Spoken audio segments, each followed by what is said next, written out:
Assalamualaikum warahmatullahi wabarakatuh. Di video kali ini kita akan belajar bagaimana jualan properti bagi pemula. Bagi pemula yang belum pernah closing di dalam menjual properti. Properti itu seperti rumah, ruko, villa, tanah besar ataupun tanah yang di kafling-kafling itu juga dan lain sebagainya, aset properti. Dan kita ikuti step by step, langkah demi langkah yang ada di materi ini. Insya Allah Anda akan mendapatkan manfaatnya, dan apa yang disampaikan ini memang benar-benar teruji. Bahkan kita pernah di dalam 21 hari 21 unit itu kita jual dalam hanya 55 hari, tidak sampai sebulan. Jadi itu pencapaian juga yang luar biasa. Bukan hanya saya yang melakukan, tim-tim saya yang melakukan pun demikian. Jadi kita langsung ke materi. Dan ternyata sebelum kita masuk materi ada beberapa hal yang perlu kita perhatikan. Lakukan apapun yang bisa Anda lakukan. Jangan tidak melakukan apapun hanya karena Anda merasa menunggu nanti untuk belajar. Jadi terkadang ada istilah al ilmu qabla amal gitu ya. Jadi berilmu dulu baru action, belajar dulu baru praktek jualan gitu. Itu diperuntukkan bagi yang belajar kemudian dan langsung action, bukan bagi Anda yang sudah tahu ilmunya kemudian ingin belajar dan tidak praktek. Sekali lagi, semua mendorong untuk segera action. Jadi seberapa hebat pun ilmu kalau tidak action juga tidak ada gunanya. Jadi yang pertama yang harus kita lakukan adalah bagaimana kita mencari cabai yang tertarget. Cabai itu istilahnya calon buyer, calon konsumen Anda, calon pembeli Anda. Nah, tertarget itu adalah sesuai dengan target, sesuai dengan konsumen tersebut. Contoh, kalau kita lihat konsumen, kita ketemu konsumen, kita akan tahu cara bahasanya seperti apa, kendaraannya seperti apa, karena biasanya tidak jauh dari situ tabungannya orang tersebut. Tapi mungkin dapat warisan, Pak. Ya bisa jadi, akan tetapi tidak kita bisa menganalisa melalui apa yang kita dari panca indera kita. Kita lihat model bajunya seperti apa, kemudian apalagi tema ngobrolnya apa saja, dia cerita kerjaannya apa saja, kita segera mulai tahu, oh kerjaan di sini kira-kira pendapatannya seperti ini. Anda kan pasti tahu. Oh, saya tidak tahu, Pak. Ya, cari, tanya Google aja, gajinya pekerja ini itu kisaran berapa. Insya Allah Anda akan, itu namanya tertarget. Seperti dalam video ini, ketika Anda mendengarkan saya berbicara, seolah-olah kita ketemu secara langsung, padahal kita tidak ketemu secara langsung. Ini berbeda dengan ketika saya menyampaikan materi ini di acara-acara seminar. Tentu saja ketika orang semua ngumpul, kemudian situasi kurang kondusif, kemudian saya akan berkata, siapa yang pagi ini datang ke seminar ini dengan semangat, tolong angkat tangan, katakan saya. Akhirnya ada yang bicara, saya. Tapi siapa saja yang kesini datang di acara seminar ini dengan muka lemes, belum gajian, kemudian motivasinya loyo, tolong angkat tangan kiri, katakan saya. Siapa yang bingung disuruh angkat tangan, katakan saya. Tepuk tangan untuk kita semua. Akhirnya tepuk tangan. Kenapa? Karena berbeda. Ini namanya tertarget. Saya menyesuaikan cara ngomong saya saat seminar dan saat menjelaskan secara live seperti ini. Jadi mencari cabainya itu yang tertarget. Cabai itu calon buyer tadi, calon konsumen Anda, calon pembelian properti Anda. Kemudian tertarget adalah yang sesuai. Apa saja yang kita lakukan? Ternyata hang. Oh, enggak hang. Sebentar. Yang pertama secara online, secara offline. Secara offline kita bisa melihat. Secara offline Anda bisa menyaring orang-orang yang kemungkinan layak membeli properti Anda di 3 km secara demografi.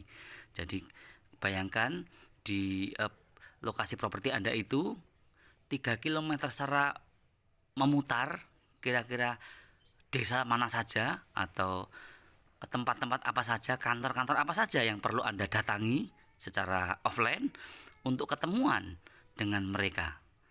Anda bisa pakai promo, Anda bisa pakai perkenalan dan sebagainya. Intinya Anda datang untuk menunjukkan properti Anda itu cocok untuk mereka.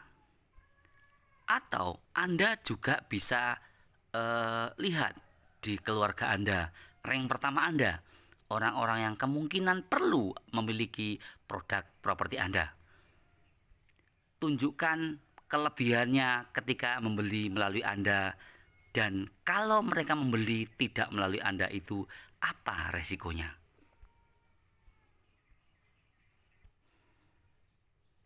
Dan di dalam melaksanakan mencari calon buyer yang tertarget secara offline ini, banyak sekali orang, termasuk saya dulu, takut ditolak. Kenapa? Karena kita bukan siapa-siapa dan menawari properti yang rata-rata di atas 10 juta. Takut ditolak, takut mereka meremehkan kita sehingga kita jadi loyo, bahkan gembos. Tidak semangat lagi.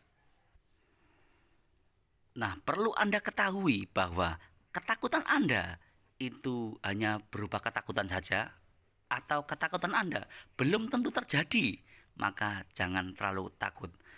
Bagaimana Anda supaya tidak takut ditolak? Anda lakukan terus-menerus, biar ditolak terus-menerus, sehingga Anda menjadi orang yang kebal. Sehingga Anda menjadi orang yang sudah biasa ditolak. Bahkan suatu ketika dosis penolakan Anda sudah di atas rata-rata, orang ditolak 5 kali bahkan 10 kali, mendadak orang itu loyo. Tapi karena dosis Anda terlalu tinggi, sudah sering ratusan kali ditolak, jadi sudah biasa hal itu terjadi.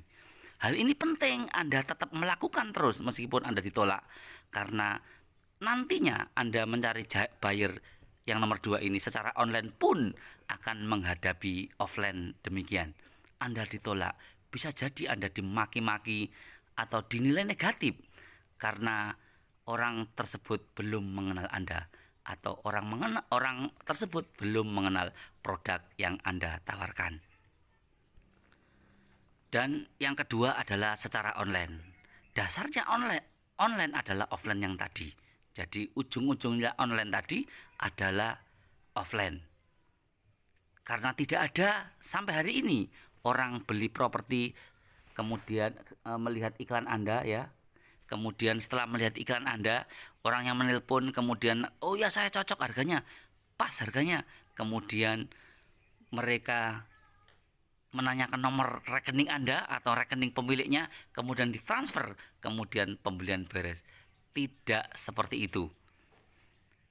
Mungkin booking fee bisa seperti itu, tapi membeli secara tunai langsung, sampai hari ini saya juga di dalam menjual properti belum pernah mengalami, bahkan belum pernah mendengar kabar dari teman-teman properti yang ada di Semarang, di Tangerang, di Bekasi, belum ada orang yang seperti itu.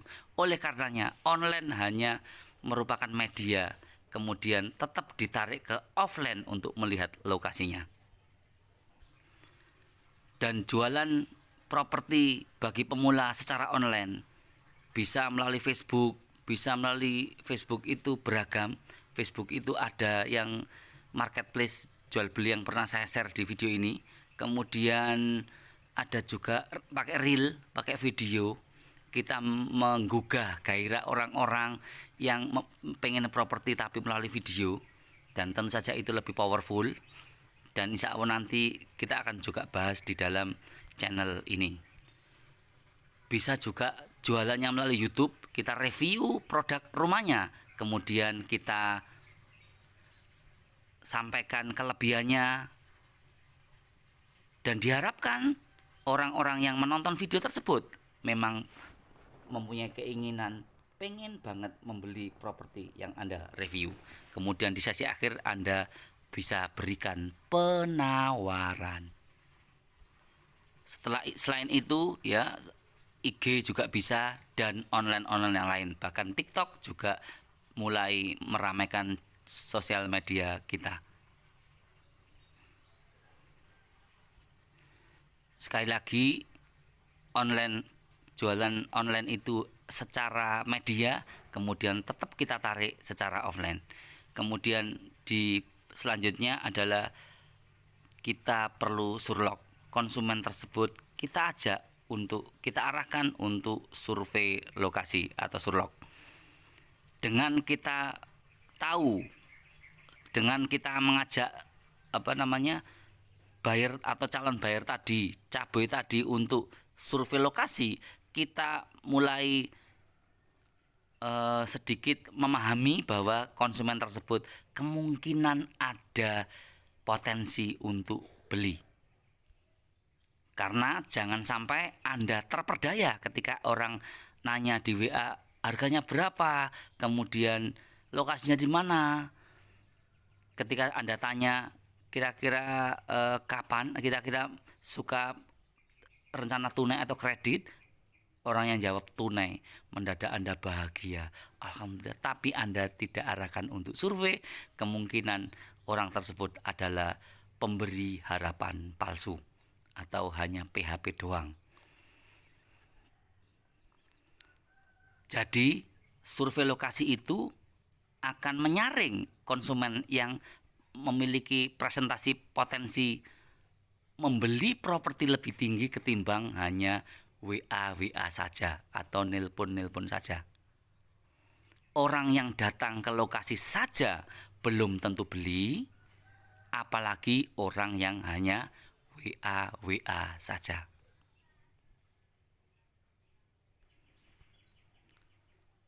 Kemudian langkah selanjutnya adalah ada dua hal yang perlu kita lakukan.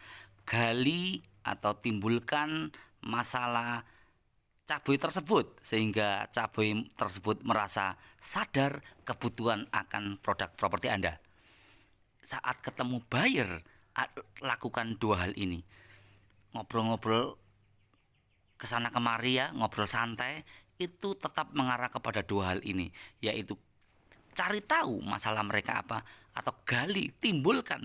Anda bisa cerita tetangga Anda tahun lalu membeli rumah di mana seperti itu ya, kemudian dijual di tahun ini, mendadak menjadi sultan di kampung Anda.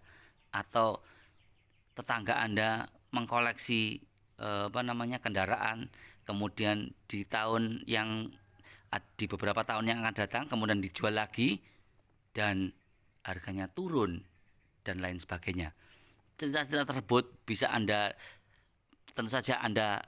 saya yakin Anda punya banyak koleksi cerita tersebut dan bisa Anda sampaikan saat ketemu buyer, sehingga buyer ketika kunjungan ke lokasi Anda mempunyai kekhawatiran bahwa benar juga ya, kalau uang saya tadi saya belikan untuk ini nanti harganya turun, tapi kalau saya belikan minimal kafling saja ya, insya Allah kan tinggi nilainya. Anda cerita lagi dan lagi dan lagi, sehingga si calon buyer tadi benar-benar haus akan produk properti Anda. Dan di sesi kedua, di nomor kedua, Anda bisa sesuaikan kemampuan buyer tadi dengan produk properti Anda. Walaupun calon buyer Anda tadi haus benar-benar akan produk Anda tetap harus menyesuaikan. Orang ini kayaknya mampunya seperti ini, Anda tawarkan yang ini. Kayaknya cocok rumah 1 lantai. Jangan paksakan untuk beli yang 2 lantai. Bagaimana Anda tahu? Karena dari obrolan-obrolan tadi. Meskipun obrolan santai, jangan sekali-sekali ngobrol yang tidak ada gunanya. Ngobrol yang tujuannya menggali informasi yang ada di benak konsumen, yang ada di pikiran konsumen, sehingga Anda tahu, sehingga Anda ketika menyampaikan penawaran, mendadak konsumen tersebut, wah ini cocok banget ya bagi saya. Kenapa hal itu terjadi? Karena Anda sudah menggali. Mungkin si konsumen tadi tanpa sadar mengalir cerita tentang keluarga, tentang pendapatan, bahkan tentang pekerjaannya, sehingga Anda bisa menyimpulkan bahwa kemampuan si buyer tersebut seperti ini dan juga seperti itu. Kemudian langkah selanjutnya adalah langkah ketiga, ya, beri penawaran yang sulit ditolak oleh calon buyer Anda. Beri ketakutan waktu promosi akan ditutup. Beri ketakutan waktu, beri ketakutan kelangkaan unit Anda. Unit Anda benar-benar sangat terbatas. Beri cerita bahwa properti Anda telah dilihat oleh sekian orang dan orang ini mempunyai dana sekian dan cairnya di bulan ini dan itu dan sebagainya. Tapi tentu saja Anda tidak dibenarkan untuk berbohong. Anda bisa cerita apa yang Anda lakukan, apa yang Anda alami, Anda ceritakan. Apa yang Anda dengar dari konsumen Anda ceritakan ke konsumen Anda yang lain.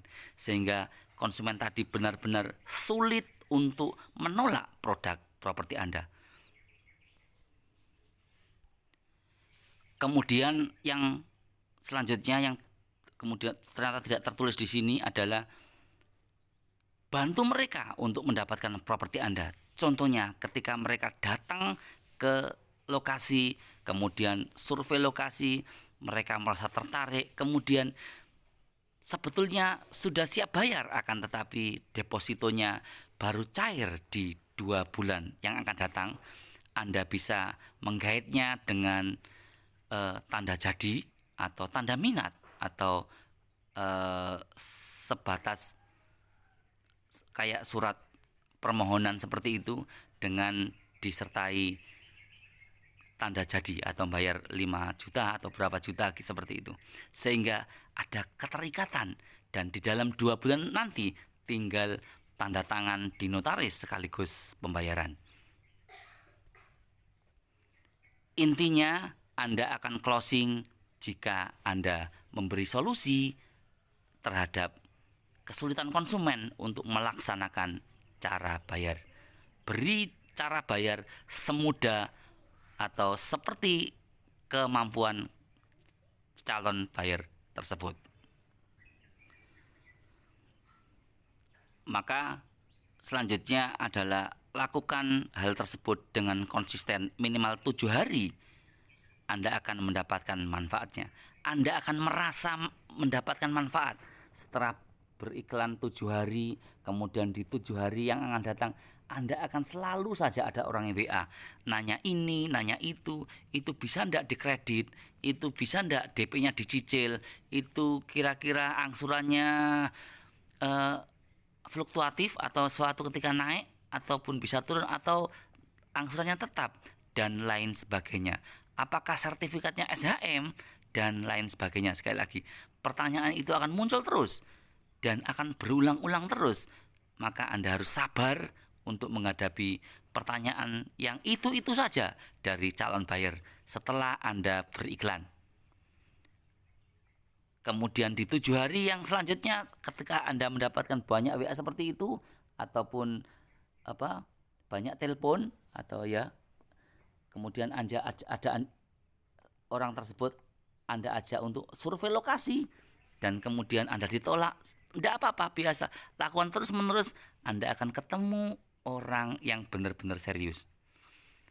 Closing itu juga dimulai dari penolakan-penolakan.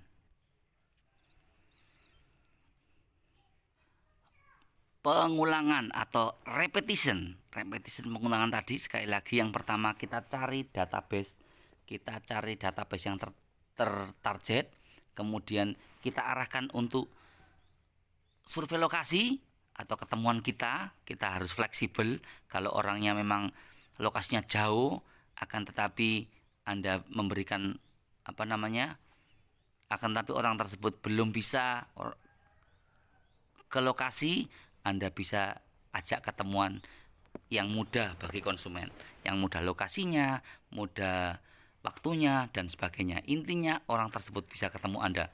Jadi tidak harus survei lokasi, ketemu Anda merupakan salah satu keseriusan si calon buyer tadi untuk beli. Kemudian berikan penawaran terbaik Anda. Nomor 3. Kalau setelah diberikan penawaran orangnya nolak, ya sudah, Anda cari database lagi, kembali ke panah nomor atas tadi. Cari buyer lagi, cari database lagi. Diajak survei lagi, kemudian ditolak lagi. Setelah diberi penawaran, ya sudah, cari buyer lagi. Tidak usah baper, tidak usah sakit hati. Lakukan terus-menerus, insya Allah akan didatangkan oleh Allah Subhanahu wa Ta'ala buyer yang real buyer, tidak PHP, tidak memberi harapan palsu kepada Anda, yang benar-benar ketika itu Anda juga siap untuk menerima komisi. Karena ketika Anda ngawur jualannya sehingga komisinya juga tidak berkah, konsumennya juga merasa kurang puas, bahkan merasa tertipu atas transaksi Anda, maka semakin lama konsumen tersebut akan menjauhi Anda. Akan tetapi kalau konsumen tadi puas, sepuas-puasnya, konsumen tersebut akan merekomendasikan. Kalau konsumen tersebut setelah beli kok diem aja, Anda yang aktif nanya, Pak, kira-kira Bapak punya nggak teman yang selevel dengan Anda, yang merasa perlu properti seperti Anda? Nanti saya yang menghubungi, Pak, dan insya Allah dapat komisi kalau jualan nanti berhasil, dan Bapak juga akan kecipratan komisi dari kantor. Anda bisa menyampaikan seperti itu sehingga penjualan Anda tidak hanya kepada satu buyer saja, mengakar ke buyer-buyer terdekat real buyer Anda tadi.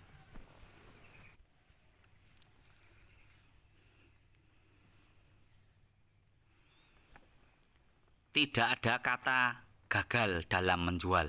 Yang ada hanyalah sukses menjual atau Anda sedang belajar menjual.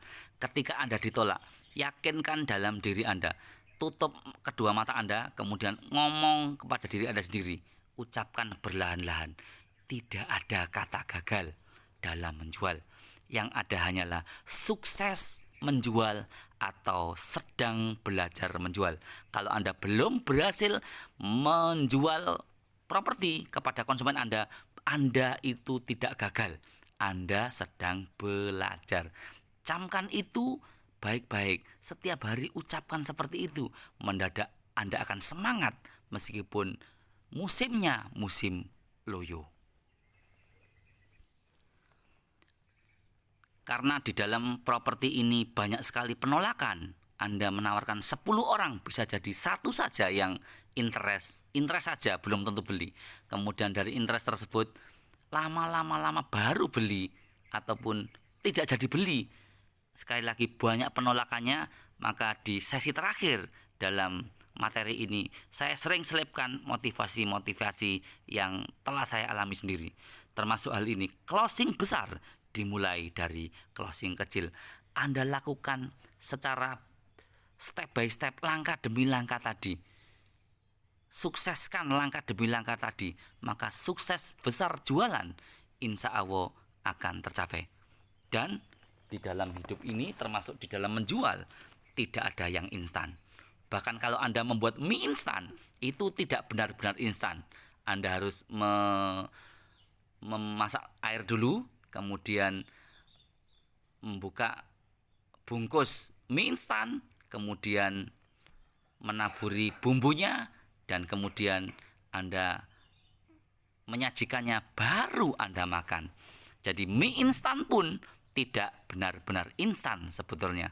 Namun dengan kita belajar step by step dari apa yang kita pelajari bersama di dalam materi ini, insya Allah cenderung akan lebih terarah Anda di dalam menjual properti. Dan motivasi yang terbesar adalah keluarga kita. Perhatikan logo-logo yang saya cantumkan di dalam slide ini saat Anda loyo menjual.